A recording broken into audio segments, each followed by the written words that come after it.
Meus irmãos, todos nós já conhecemos o texto, Evangelho de João, capítulo 17, o verso 21. Leremos apenas o verso 21 para nós darmos prosseguimento à nossa mensagem nessa noite. Nosso foco será uma mensagem expositiva da palavra do Senhor acerca do poder da unidade diante dos versículos que nós temos aqui como texto base, o verso 21.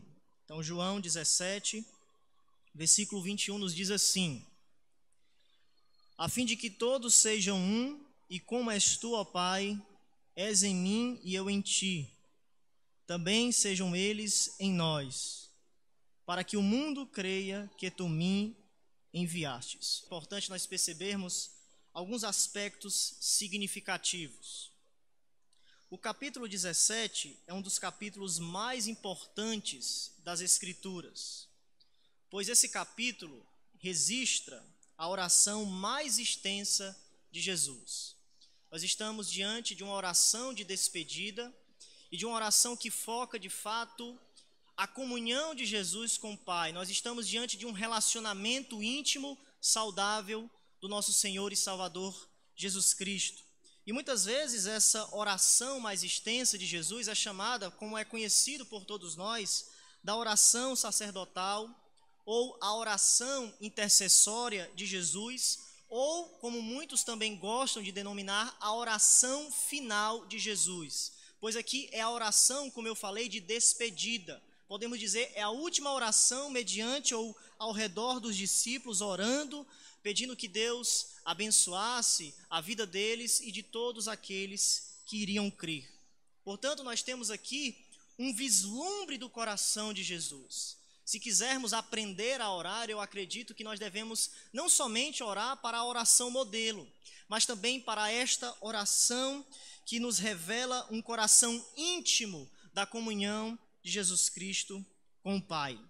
E não somente isso, essa íntima comunhão, mas nós temos aqui vários temas preciosos que nós observamos quando nós lemos todo o capítulo 17, ou oração sacerdotal de Jesus. É por isso que esse capítulo, irmãos, é muito importante e é muito significativo da nossa vida para com Deus, da nossa comunidade em unidade, da nossa comunidade em amor, mediante a palavra de Jesus, porque nós vemos, por exemplo, a obediência de Jesus ao Pai. A oração de Jesus não é uma oração vazia, mas é uma oração que possui um conteúdo celestial. Quando Jesus começa a orar, nós vemos a sua obediência ao Pai, um conteúdo majestoso, ou seja, um conteúdo teológico. A nossa oração, a nossa vida deve estar pautada sobre a teologia, a nossa prática verdadeira deve estar ligada às Escrituras para que a doxologia ou a glória de Deus seja enaltecida. Então nós vemos a obediência de Jesus ao seu Pai. Ele pedindo para que a glória de Deus seja revelada, não somente na sua vida, glorifica, ó Pai, a glória que tu me destes, mas também a glória na vida dos discípulos, a glória na vida da igreja que seria instituída em Atos 2. Nós também vemos a glorificação do Pai por meio da morte e exaltação de Jesus. Se quisermos vislumbrarmos a glória de Deus, nós precisamos olhar para Cristo, e Cristo oferece isso através desta oração. E aprove a Deus pelo Espírito dirigir João para escrever isso para nós. Nós temos aqui um vislumbre da comunhão íntima de Jesus com o Pai. Muitas vezes Jesus ele estava em secreto, em comunhão secreta com o Pai, mas aqui nós temos esse vislumbre majestoso, glorioso da oração de Jesus. Também temos a revelação de Deus em Jesus Cristo. Olhando para Jesus, nós estaremos olhando para o Pai. A escolha dos discípulos de entre o mundo, também vemos essa temática na oração. A missão dos discípulos diante do mundo. E por final, o destino final dos crentes na presença de Deus para a glória. Todos esses temas são colocados diante desta oração. Por isso, o capítulo 17 deve ser a nossa oração no que tange a estes vários temas que são colocados aqui. E tudo isso, irmãos, pode ser dividido em três partes maiores, como nós conhecemos. Em primeiro lugar, Jesus ora em favor de si próprio, nos 5 primeiros versículos. O intuito de Jesus é orar por si próprio. Em segundo lugar, Jesus ora pelos apóstolos, os versículos 6 ao 19.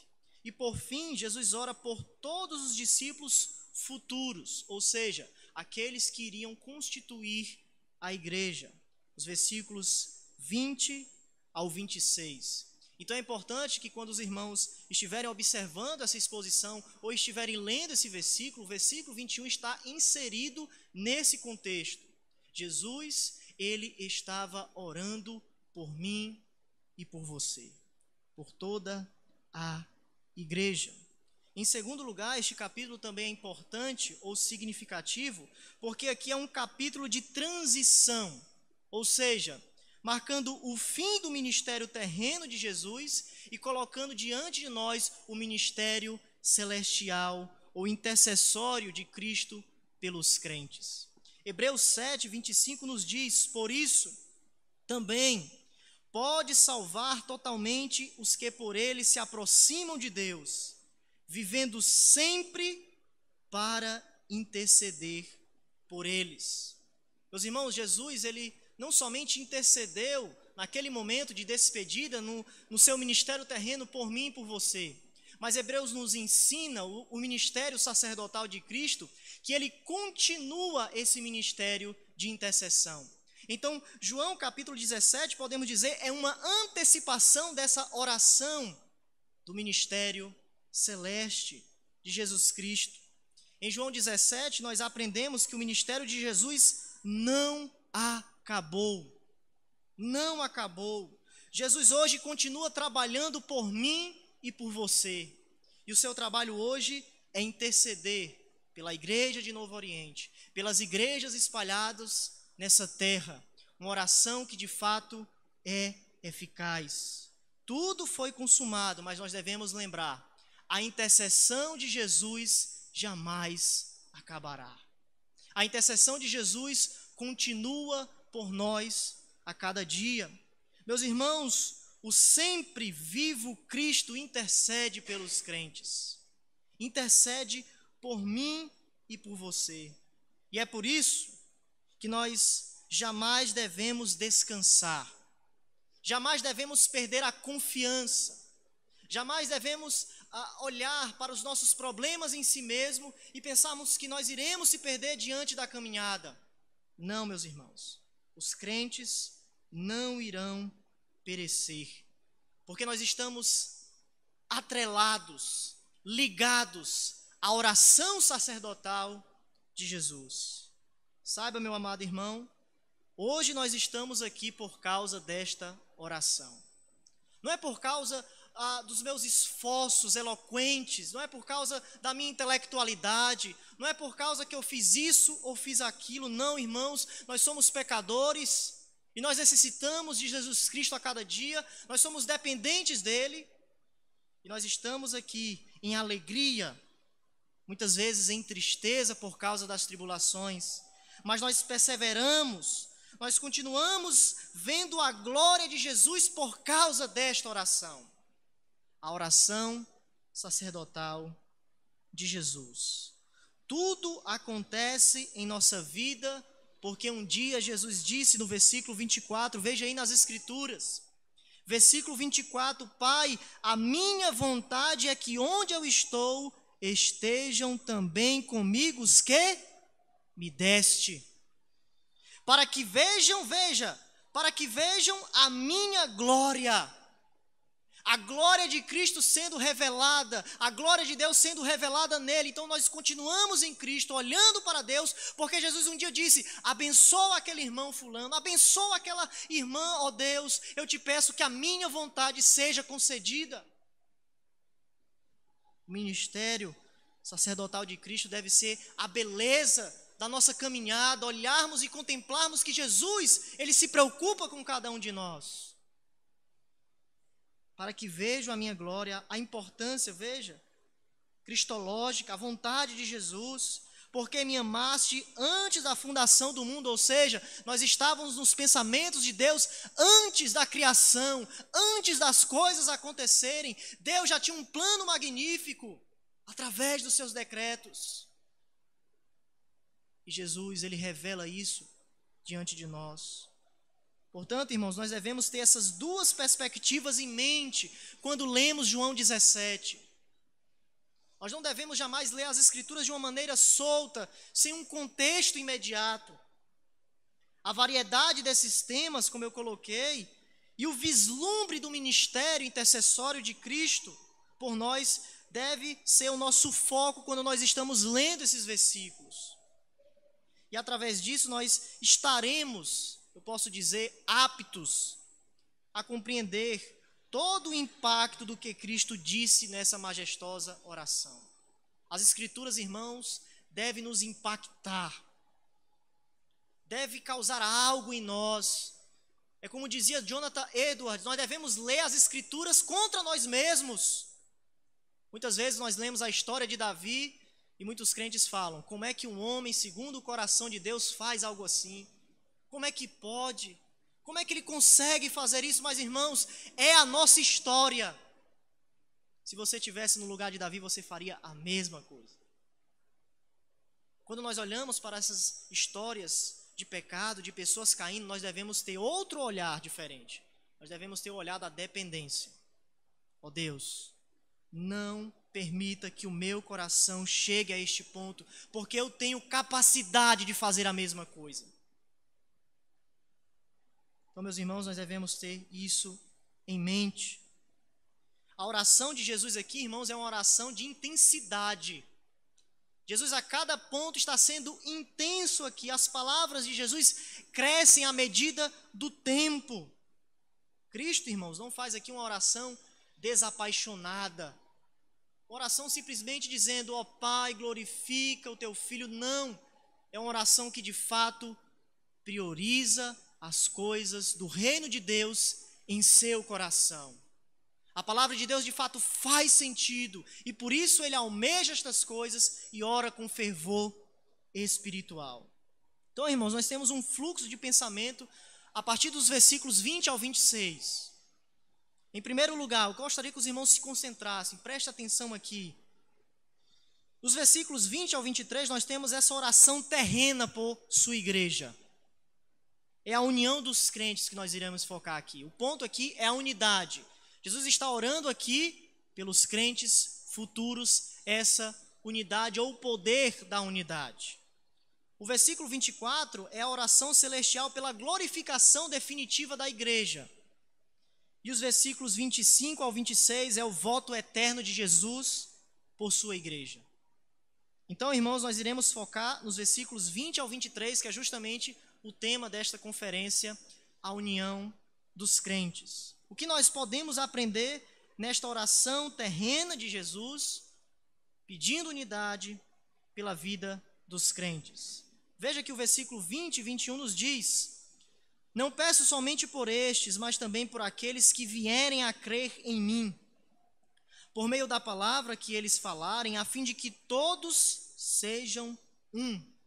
Então veja, irmãos, que depois de orar pela pureza dos discípulos, o foco antes era esta pureza: santifica-os na tua palavra, a tua palavra é a verdade. Jesus agora parte para o tema da unidade, ou seja, primeiro santificarmos as nossas vidas pela palavra, para prosseguirmos para a prática correta. O ponto da unidade está bem claro diante de nós aqui. A preocupação de Jesus é com a unidade.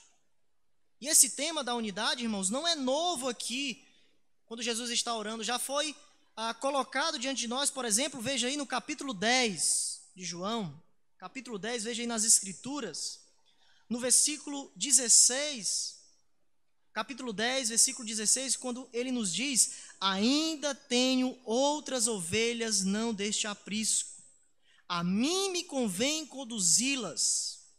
Elas ouvirão a minha voz, então haverá um só, o que é que diz aqui? Um só rebanho e um só pastor. Mais à frente, no capítulo 11, veja aí, mais uma vez, Jesus enaltecendo essa questão da unidade, no capítulo 11, versículo 52, nos diz: e não somente pela nação, mas também para reunir em um só corpo os filhos de Deus que andam dispersos. Então nós estávamos dispersos, nós jamais queríamos buscar o Evangelho, nós não era deste aprisco, mas Jesus nos diz, chegará um dia em que todos irão se reunir e ouvirão a voz do pastor. E Jesus aqui está orando, citando mais uma vez a importância da unidade através agora da oração. Meus irmãos, as coisas de Deus também devem ser enfatizadas na oração. As nossas preocupações muitas vezes devem ser enfatizadas na oração. Muitas vezes nós se preocupamos com isso, com aquilo, colocamos as nossas dores muitas vezes para os irmãos que estão ao nosso lado. Mas, meus irmãos, Jesus aqui nos ensina que as coisas celestiais, a vontade de Deus também deve ser em oração. Jesus, que já tinha pregado sobre isso, já tinha falado sobre oração, ele diz agora, Deus Pai chegou ao ponto agora de o Senhor concretizar este plano. Una a igreja pela voz do pastor. Aquilo que era íntimo entre Jesus e Deus é revelado para nós. E é interessante, irmãos, que Jesus aqui, sobre essa importância da unidade, quando ele está focando essa preocupação na oração, ele nos mostra também que a unidade é importante. Porque nós vemos ele falar sobre o amor, sobre a santidade, sobre a missão do povo de Deus, mas em sua oração terrena final, a reunião de despedida, ele faz da unidade a marca da verdadeira igreja. A unidade, irmãos, também ganha destaque. E aqui eu acredito que Jesus está colocando o verdadeiro equilíbrio da vida cristã. A vida cristã é uma vida equilibrada, que coloca todos os pontos do evangelho para serem vividos. Todos os pontos, irmãos, devem ser enfatizados e vividos. Não existe amor sem unidade.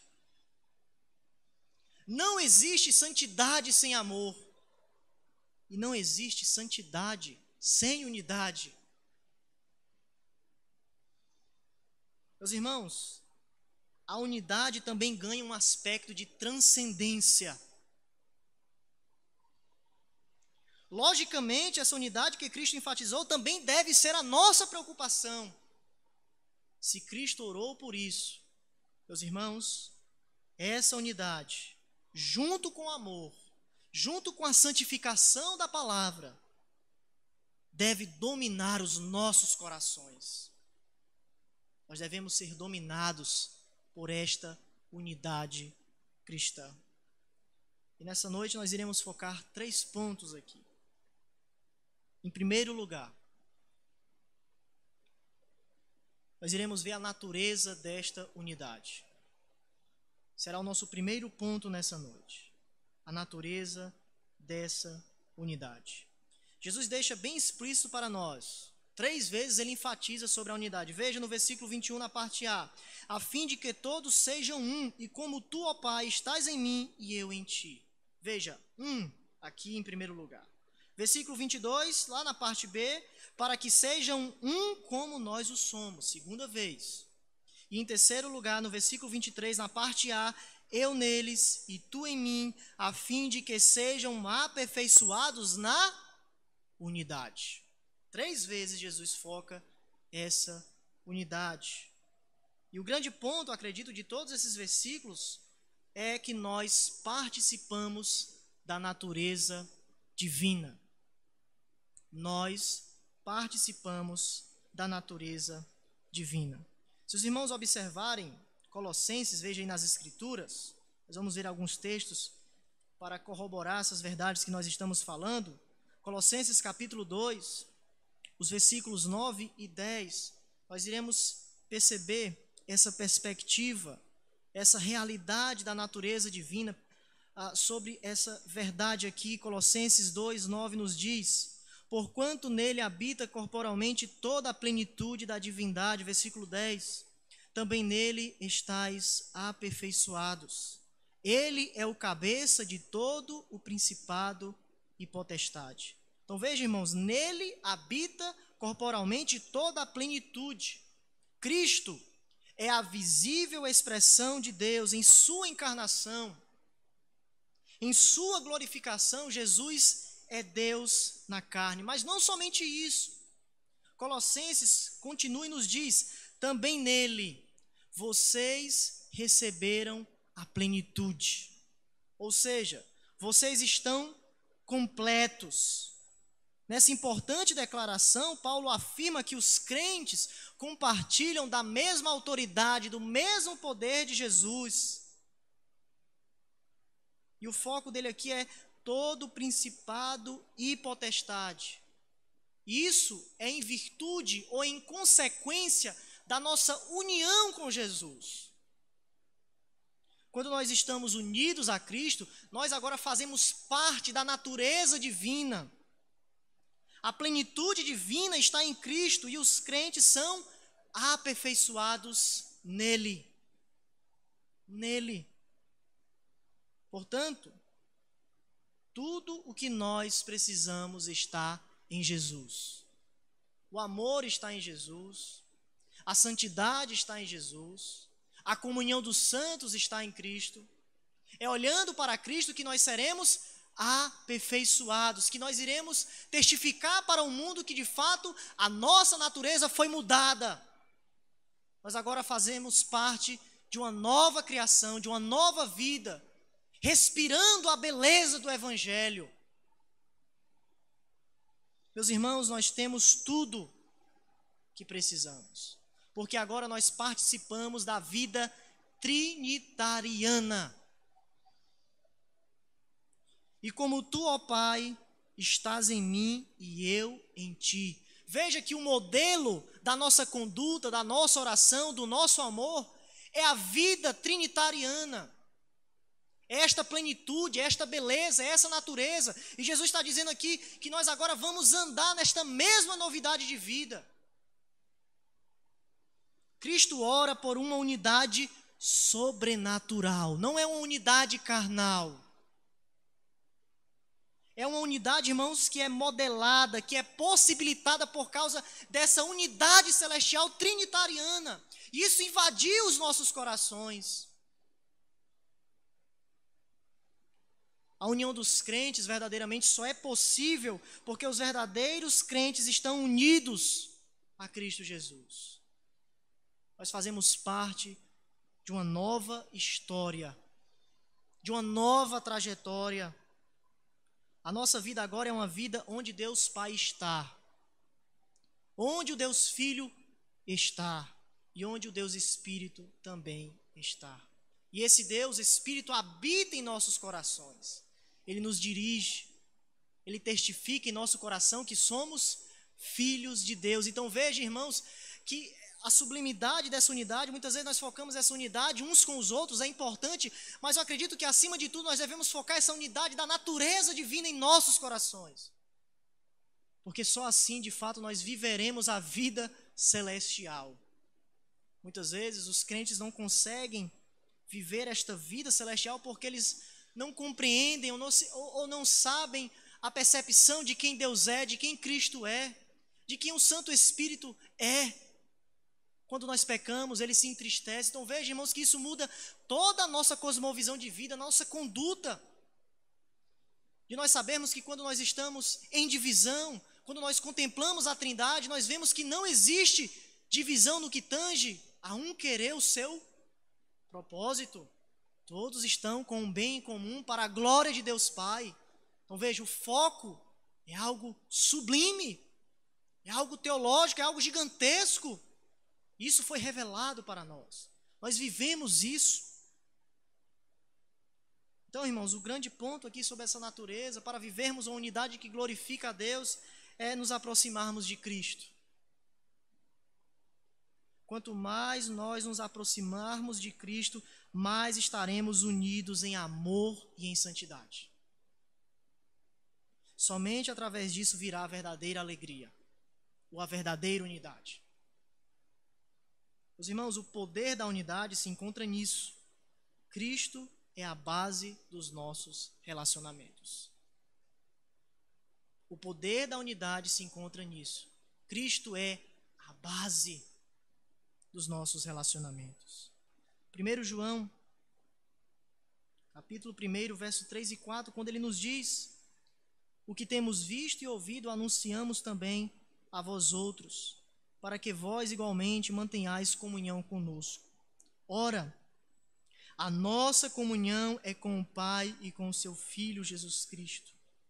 Estas coisas, pois, vos escrevemos, para que a nossa alegria seja completa. Veja, irmãos, que o grande ponto aqui é a comunhão. A comunhão, ela é pessoal com o Pai. E ela é possibilitada pela mediação de Jesus Cristo. Vocês também tenham comunhão conosco.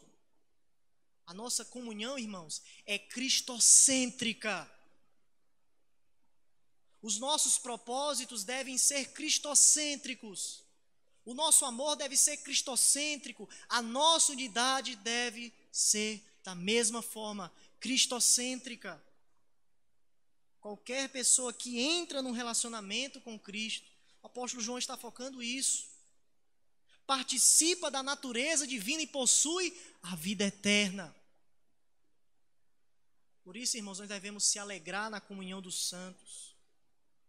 E da mesma forma, quando algum irmão se entristecer, nós também devemos se entristecer. Por quê? Porque agora nós estamos em um relacionamento íntimo, baseado no interesse para a glória de Deus. Quando Jesus veio à terra, ele não veio para cumprir a sua vontade. Ele veio para cumprir a vontade de Deus Pai. Pai, se possível, passa de mim este cálice, mas que não seja feita a minha vontade, mas a tua vontade. Então, meus irmãos, nessa unidade nós jamais devemos olhar para nós mesmos. A unidade cristã, irmãos, é sobrenatural porque vem da natureza de Deus. E só é experimentada em sua plenitude quando nós nos aproximamos dele. Por isso que o versículo 22, na parte B, nos diz: para que sejam um, como nós somos. Como nós somos. Em segundo lugar, a segunda coisa que eu gostaria de considerar é que essa unidade não significa uniformidade em tudo. Na Trindade, irmãos, existe uma unidade na diversidade. 3 pessoas distintas, é isso a diversidade. São 3 pessoas, mas elas são uma em essência, unidade. Quando nós falamos em diversidade na Trindade, nós falamos de papéis diferentes. Ou seja, quem morreu na cruz não foi Deus o Pai, mas foi Deus o Filho, a pessoa de Jesus. Quem aplica a obra da redenção não é Jesus, é o Espírito. Então, unidade, essência, Deus Pai tem o mesmo poder, onisciência, onipotência, Deus o Filho e Deus o Espírito. Mas na diversidade, eles possuem papéis diferentes na redenção. Então, nós não devemos perder isso de vista. Nós aprendemos com a Trindade também desta maneira, unidade e diversidade na igreja local para vivermos o Evangelho. Então, irmãos, suponha por um momento que possamos aqui reunir alguns nomes na história da igreja que fizeram aí, que marcaram a história. Como, por exemplo, Agostinho de Hipona, século IV, conhecido como o Doutor da Graça. Todos os reformadores beberam dele no que tange a doutrina da salvação, a graça imerecida, a graça eficaz. Depois, lá no século X, nós temos Bernardo de Claraval, um nome muito conhecido. A partir do século XVIII, mas no século XVI, nós temos o grande reformador João Calvino. A partir do século XVII, John Wesley, o grande advogado metodista, e junto com ele ali, nas suas diferenças, George Whitefield, o grande avivalista. A partir do século XIX, o príncipe dos pregadores, Charles Haddon Spurgeon. E a partir do século XX, o famoso evangelista Billy Graham, que morreu em 2018. Então, irmãos, se nós reuníssemos todos esses homens e colocássemos sob uma torre, nós teríamos problemas. não conseguiríamos obter uma votação unânime em muitas coisas. Mas por baixo disso tudo haveria unidade. Quando olhamos para aquilo que é essencial entre eles, ou seja, a mensagem cristológica, a conversão de pecadores, o arrependimento dos pecados, nós iremos ver, irmãos, que eles estão em pé de igualdade. Então, há unidade em meio de uma grande diversidade de estilos e opiniões em muitas questões secundárias, podemos dizer assim. Em muitas questões secundárias. E a oração de Cristo pela unidade, irmãos, aqui eu acredito, não significa que todos nós devemos ser iguais. Embora muitos cristãos suponham erroneamente isso. Muitos acham que os outros crentes devem ser como eles, né? Carregar a mesma Bíblia, ler os mesmos livros, fazer a mesma faculdade, promover os mesmos estilos, educar os seus filhos da mesma maneira, ter os mesmos gostos, os mesmos desgostos. Mas, meus irmãos, quando nós pensamos assim, nós não estamos observando a unidade, mas uniformidade. E eu acredito que unidade é diferente de uniformidade. Não somos chamados a ser clones cristãos. De fato, a insistência em que outras pessoas sejam iguais a nós é uma das forças mais prejudiciais, eu acredito, da Igreja de Jesus Cristo. O radicalismo absoluto em muitas questões causa muitos danos à igreja. Isso gera uma inflexibilidade de julgamento que, na maioria das vezes, em vez de unir as pessoas, afastam as pessoas do Evangelho. Meus irmãos, o grande ponto aqui que eu acredito, que eu diria para os irmãos, é que uma das glórias do Evangelho, ou o poder da unidade cristã, é que ela santifica a nossa individualidade enquanto nos leva à unidade. Eu acredito que aqui seja o grande ponto que nós devemos lutar. Aquilo que é essencial para nós, nós devemos estar unidos. Tem muitos pontos das Escrituras que são secundários, irmãos, que não vai interferir, podemos dizer, na nossa salvação. É importante sabermos, é a palavra de Deus. Mas quando nós focamos mais esses pontos secundários, nós muitas vezes causamos mais desunião do que a unidade. Aquilo que é essencial. Veja 1 Coríntios, capítulo 12, para observarmos essa perspectiva e irmos para o nosso terceiro ponto. 1 Coríntios, veja aí, quando o apóstolo Paulo está falando sobre os dons espirituais, 1 Coríntios, capítulo 12, versos 4 ao 6. Ora, os dons são diversos, mas o Espírito é o mesmo. E também há diversidade no serviço, mas o Senhor é o mesmo. E há diversidade nas realizações, mas o mesmo Deus é quem opera tudo em todos. Veja que, embora os cristãos estejam unidos em espírito, unidos no Senhor, através do Espírito Santo, Deus dá diferentes dons espirituais a diferentes pessoas, a fim de que eles possam contribuir na obra de Deus, ou no serviço da igreja local. E o grande ponto do apóstolo Paulo é que nós percebamos isto. Veja que mais uma vez, nós temos aspectos aqui trinitarianos. Versículo 4 aqui, veja aí, o Espírito é o mesmo. Em segundo lugar, o Senhor é o mesmo. E depois ele finaliza, Deus é quem opera tudo em todos. Deus Pai, Deus Filho e Deus Espírito Santo. Trabalhando na vida da igreja através da diversidade dos seus papéis. A diversidade das pessoas divinas dentro da unidade da Trindade deve ficar refletida em nós. Deve ser refletida em nossa comunidade local. Paulo quer que a igreja de Corinto compreenda que sua unidade, não esqueça disso, pode ficar mais forte se eles valorizarem os diversos dons espirituais que o Espírito concede à igreja. Todos nós devemos amar a obra do Senhor, devemos estar focados em produzir frutos para o reino de Deus, porque Ele nos deu um dom para que possamos trabalhar para a glória de Deus.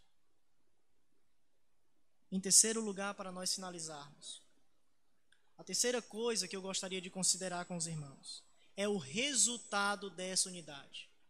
Em primeiro lugar, participamos dessa natureza divina. Em segundo lugar, não significa uniformidade, mas é unidade e diversidade. Todas essas coisas são importantes. E em terceiro lugar, irá produzir um resultado magnífico. Veja aí nos versículos 21 e 23. Mais uma vez, vamos ler o versículo 21, aqui em João. A fim de que todos sejam um, e como és tu, ó Pai, em mim e eu em ti, também sejam eles em nós. Veja o resultado. Para quê? Para que o mundo creia que tu me enviaste. Versículo 23. Eu neles e tu em mim, a fim de que sejam aperfeiçoados na unidade, mais uma vez. O foco, o resultado. Para que o mundo conheça que tu me enviaste e os amaste como amaste também a mim. Veja, irmãos, que o grande foco desses dois versículos é mostrar que uma vez que fomos ou estamos unificados em Cristo Jesus, nessa natureza, produzindo essa diversidade de dons para a glória de Deus, os crentes estarão aptos a dar testemunho da verdadeira identidade de Jesus. Quando a unidade é genuína, é autenticamente demonstrada, meus irmãos, ela é irresistível. Porque o Espírito de Deus está em nossas ações. A verdadeira unidade entre os cristãos é uma obra sobrenatural. E aponta para uma explicação sobrenatural, Jesus Cristo. Jesus Cristo está em nós, o amor de Deus está em nós, nós temos o propósito de glorificar a Cristo, meus irmãos, isso impacta os eleitos que serão convertidos pelo Evangelho.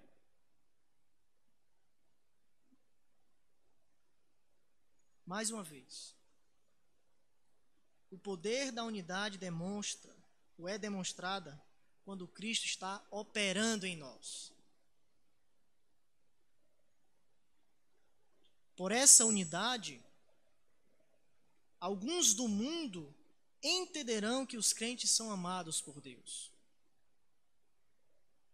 assim como Ele ama o seu próprio Filho. Então veja, irmãos, esse amor vai ser colocado também diante dos nossos corações e essa mensagem vai ser verbalizada. E muitos entenderão que, de fato, essa unidade é uma unidade sobrenatural. Que mensagem, irmãos, de tirar o fôlego. O ponto do verso 21 e 23 é que nós temos a mesma unidade, ou devemos praticar isso. Que peso para os crentes, o que tange a quando eles não estão com o Espírito Santo anelados em seu coração. De vivermos o mesmo amor de Jesus, a mesma santificação no que tange a anelar a obra de Deus. Claro que não seremos perfeitos como Jesus é, mas o princípio deve estar em nós. E devemos trabalhar isso, crescer a cada dia que nós se identificamos com Jesus. Que consolo, ao mesmo tempo, para os nossos corações. Percebermos que a unidade do mundo, este amor que é tão colocado por nós, que quando chega no final do ano, vamos ajudar os pobres, vamos fazer isso, é uma unidade que procura a própria glória do homem. No final das contas, não tem aquilo que é essencial, ou seja, nós somos amados por Deus, os meus pecados foram perdoados, e agora eu estou prosseguindo para as mansões celestiais. Que mensagem, irmãos, de unidade. Meus irmãos, nós vemos aqui que alguém se importa com você, Jesus orou por você, Jesus se importa com você. E agora a forma de demonstrarmos que amamos a Jesus é vivermos essa unidade uns com os outros. Diante disso, alguns do mundo concluirão que através dessa unidade, o povo de Deus é objeto especial do amor de Deus. Há algo diferente na vida daqueles crentes.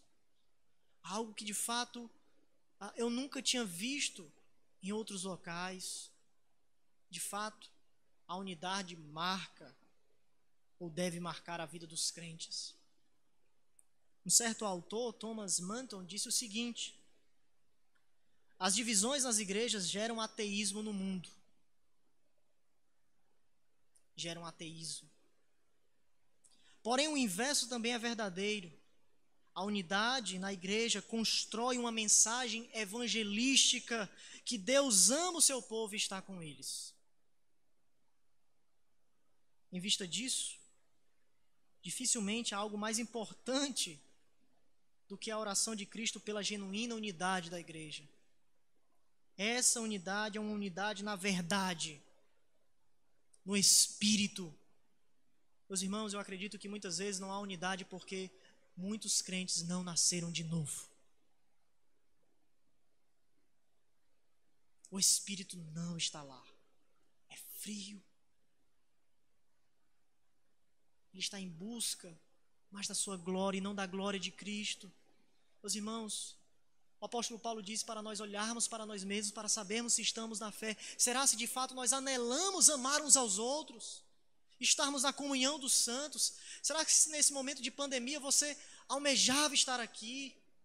Oh Deus, estou com saudade dos crentes. Estou com saudade de colocar o meu amor diante da comunidade da igreja quando eu ver visivelmente o meu irmão. De ele dizer para mim que está necessitado, de eu estar junto com ele, orando com ele, se alegrando com ele, se entristecendo com ele. No versículo 22 vemos isso sendo estabelecido: eu lhes transmiti a glória que me deste, para que sejam um como nós o somos. Leon Morris comenta sobre esse versículo da seguinte maneira: Jesus agora diz que deu a seus seguidores a glória que o Pai lhe deu.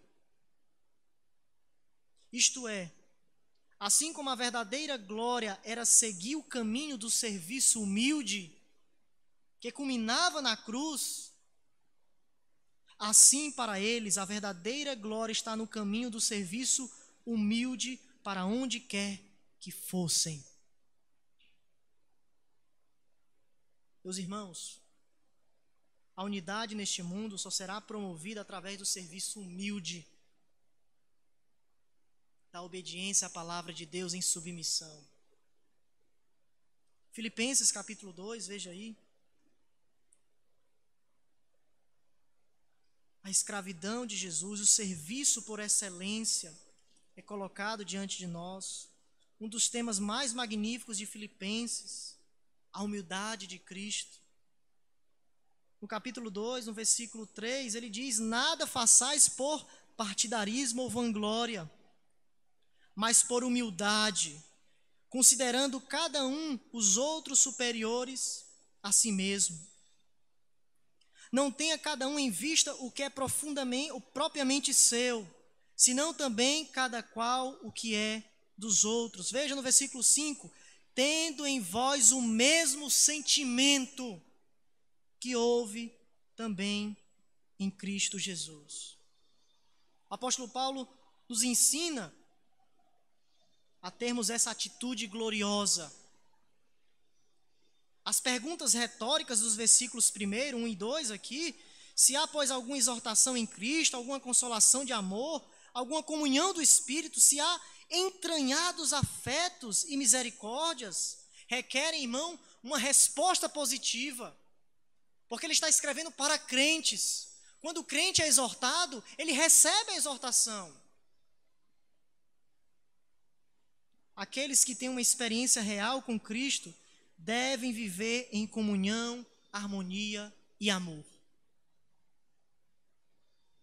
Portanto, é por isso que o apóstolo Paulo coloca aqui: Nada façais por partidarismo ou vanglória, ou sejam, não sejam egoístas. O egocentrismo é a antítese do cuidado genuíno pelos outros.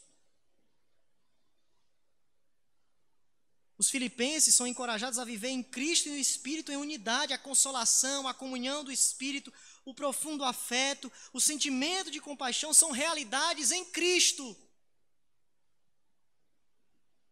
Por isso nós precisamos de Cristo.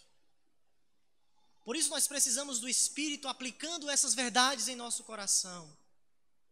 Por isso essas verdades devem ser aneladas em nossa oração, em nossa comunhão dos santos. Ó Deus, o meu coração está frio para contigo. Ó Deus, derrama o amor sobre o meu coração. Ó Deus, que pulse o meu coração para amar a tua obra de Deus, porque eu estou me distanciando de ti. É disso que nós precisamos, irmãos. Nós devemos cultivar as verdades celestiais. A igreja deve usar os diversos dons de Deus dentro de um espírito corporativo, harmônico, com o foco na glória de Deus. Se nós viermos para a igreja com o foco, eu não vou fazer isso porque eu não sou com a cara de ciclano. Meus irmãos, você está procurando a sua própria glória.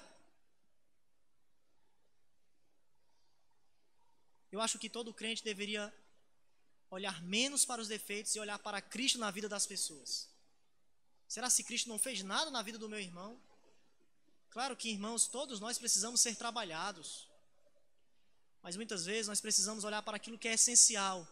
Meu irmão é salvo, meu irmão ele também tem a mesma vida eterna que eu.